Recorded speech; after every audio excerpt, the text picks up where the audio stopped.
You can judge me. I kind of deserve it. This is the sentence I never wanted to say out loud. But it's true, and she liked it. For a second, that felt like a lifetime. She liked it. I'm 29, classic little brother.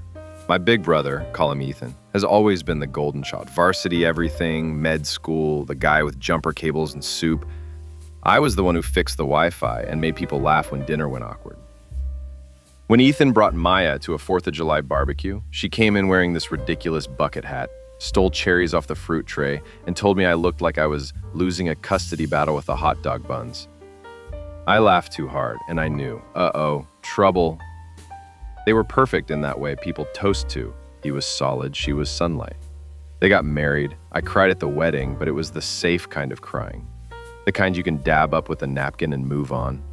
It shifted later. They moved back to our city for his residency and to help my mom after surgery. Their place was 15 minutes from mine.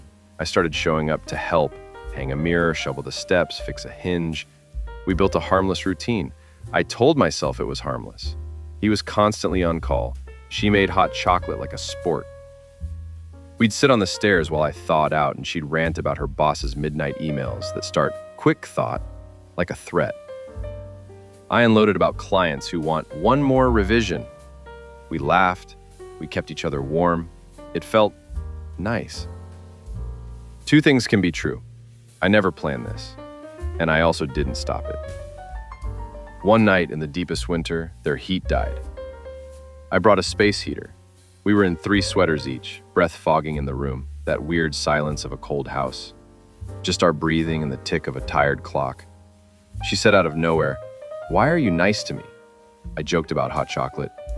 She didn't smile. "No, people show up for Ethan. You show up for me."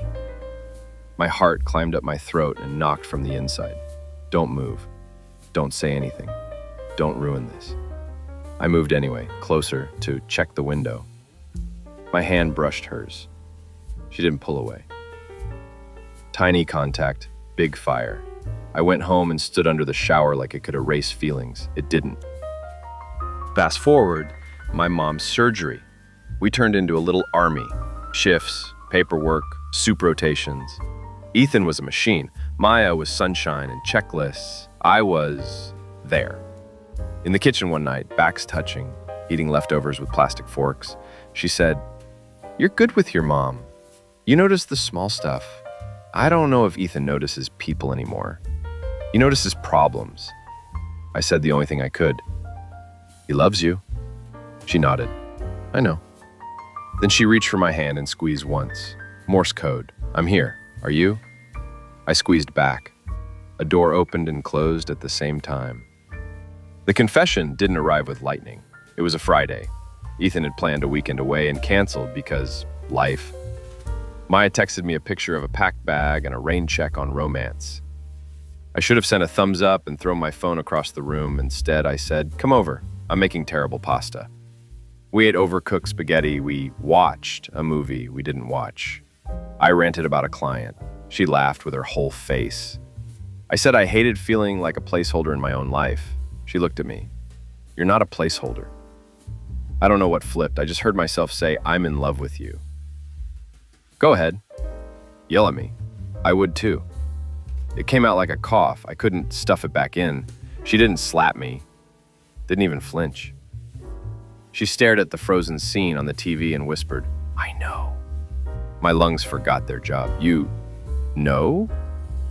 She turned. Her eyes were tired and honest. "How long?"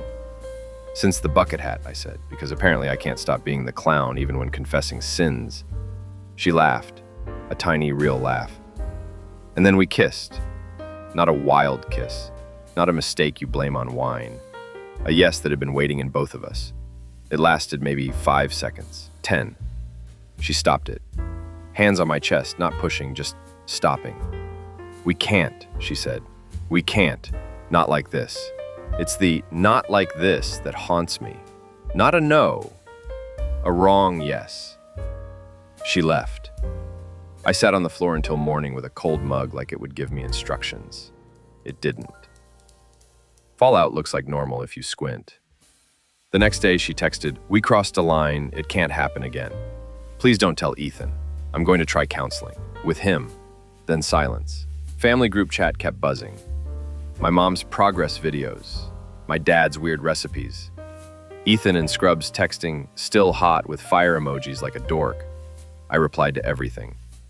I stopped going to their house unless other people were there. I started running at night like I could outrun the part of me that wanted what it wanted. You know what's gross? I tried to launder my conscience with good deeds. Donations, trash pickup walks, airport rides at 5 a.m. It didn't work. Guilt doesn't wash out. It fades and then shows up in different light. We spoke once, weeks later, at my parents'. Passing a bowl of salad in a crowd, she whispered, "Thank you." For what? I don't know. For not detonating? For not asking her to pick me? We both kept breathing like nothing was on fire. If you've made it this far, I really want to know. What would you have done? Tell him and burn it all down?